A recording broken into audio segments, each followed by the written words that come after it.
Em relação à segurança ainda, esse prendeu, matou, me explica isso. Prendeu, matou foi vamos dizer, quase um grito. Porque eu tenho medo disso. O cara foi preso e morre? Não. Ah, tá. Não. Então explica Nada isso disso. Porque foi o seguinte, eu tava numa... Não que alguns não mereçam, né? Foi pego agora um... eu sei, mas vou te dar um exemplo aqui. Eu tava numa live, lembra que morreu ali no Parque do Povo, aqui em São Paulo, um ciclista? Sim. Ele entregou o celular pra um bandido. Depois ele entregar, o cara, sangue frio, acho que eu vou matar aquele cara. Pum, pum, pum. E aí eu não tava a par do caso, me mostraram isso ao vivo na live. Eu falei, cara, o que eu vou fazer? Prender um ator. E aí surgiu que o pessoal começou a criar, aquilo virou um meme, que no fundo significa o quê? Você só tem dois caminhos. Se você é um bandido, ou você vai preso ou você morre.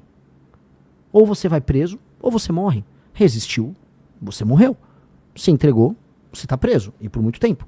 E o que é tão absurdo a gente falar isso como se fosse uma novidade, porque a gente naturalizou que o normal é nem ser preso, nem ser morto.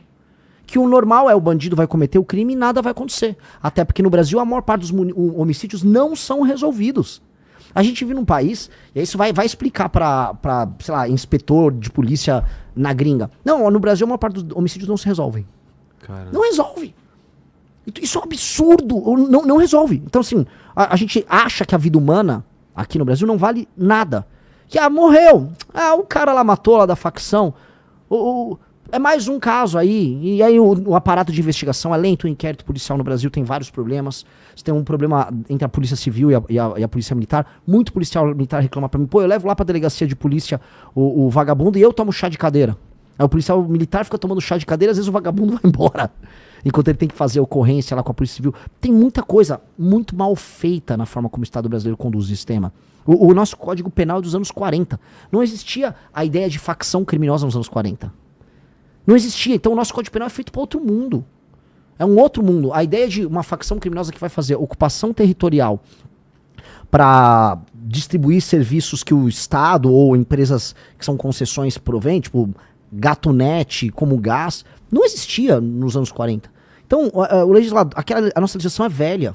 E ela também não responde a hoje, vamos dizer, facções criminosas fortemente armadas, que fazem, por exemplo, exportação de droga. Boa parte do faturamento do PCC, ele não é sobre, vamos dizer, você vender a droga aqui. É sobre você pegar uma droga que vem da Bolívia, ela passa pelo Mato Grosso do Sul, ela passa por São Paulo, e ela é enviada para a Europa pelo Porto Santos. Ninguém nem precisou consumir aquela cocaína aqui. Mas o PCC ganhou por conseguir colocar em território europeu, ou na África, ou nos Estados Unidos, droga. E aí ele ganha muito. E aí esse dinheiro é reinvestido aqui. Por isso que o PCC tem toda uma operação gigantesca de lavagem de dinheiro. Posto de gasolina, Posto de gasolina, contrabando.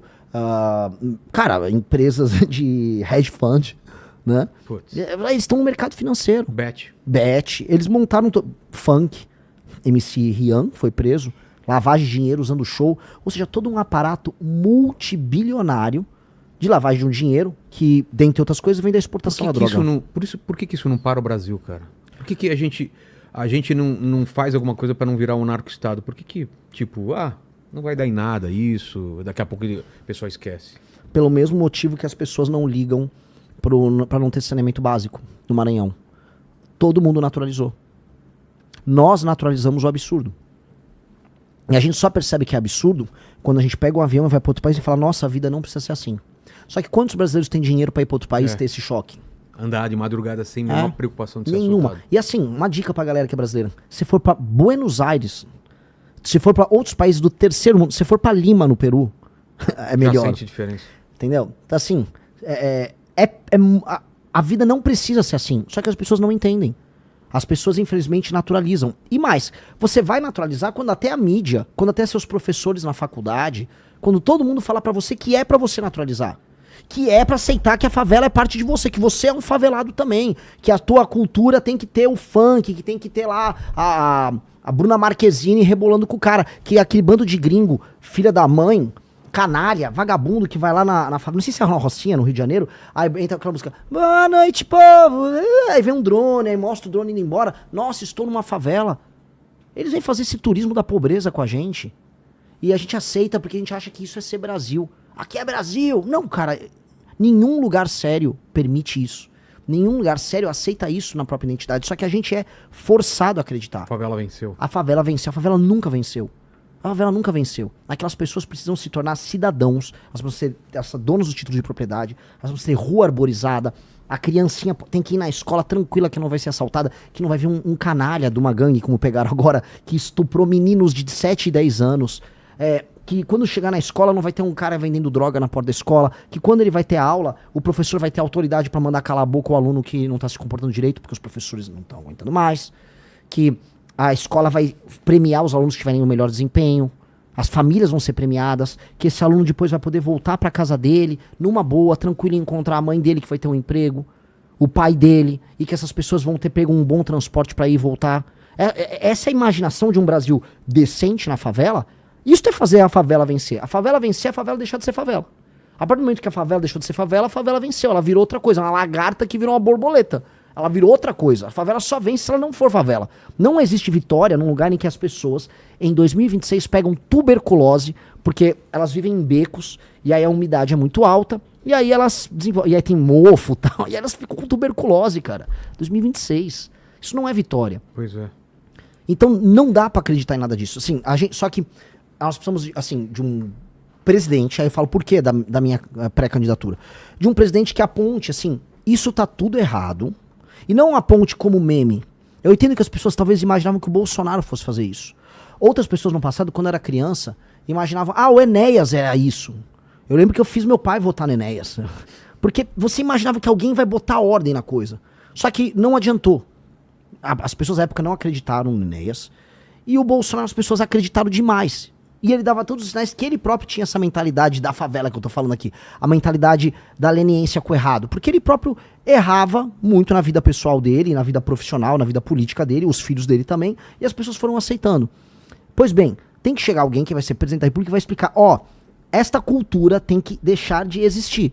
Se a gente quiser ser um país sério. Se você quiser, você mora num lugar muito humilde no interior do Maranhão, no interior do Piauí, entenda, não existe essa lógica que você vai receber um emprego da prefeitura só pra receber, pra trabalhar e apoiar o prefeito. Entendeu? Você que é uma pessoa de 25 a 30 anos, não existe essa ideia de que você vai receber Bolsa Família sempre. Porque uma hora vai acabar o dinheiro do cara, sei lá, do Paraná, que é motoboy e que tá trabalhando. Não dá. Alguém vai ter que falar que este tipo de Brasil não dá pra existir. A gente vai ter que mudar. Isso se o Brasil quiser existir. Porque não vai dar pra ficar por muito tempo tendo um país em que o motoboy aqui em São Paulo, que tá assistindo a gente, que tá ralando, ele vai ter que pagar um valor absurdo pra comprar um celular, que pode ser roubado no outro dia no meio da rua, e boa parte dos impostos estão sendo pra pagar, estão indo pra pagar um show do Wesley Safadão numa cidade como Cochichola, de 1.800 habitantes, 1.800 habitantes no interior da Paraíba, que pagou 1,3 milhões pro Safadão fazer um show.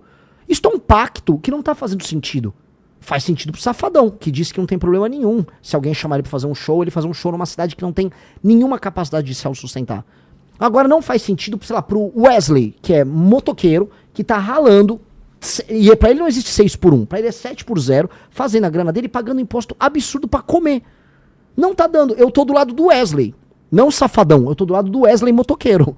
Entendeu? Então eu tenho que escolher um time. O Wesley motoqueiro e não o Wesley Safadão. O Wesley motoqueiro paga o imposto que sustenta o Wesley Safadão, que sustenta o ministro do STF, que sustenta os juízes com super salário, que sustenta a ONG de direitos humanos. Eu tenho que escolher um time. E o Wesley também. E aí tem que chegar alguém na presidência e falar, vou fazer isso, isso, isso, isso. Vai doer, mas a gente muda o Brasil se fizer.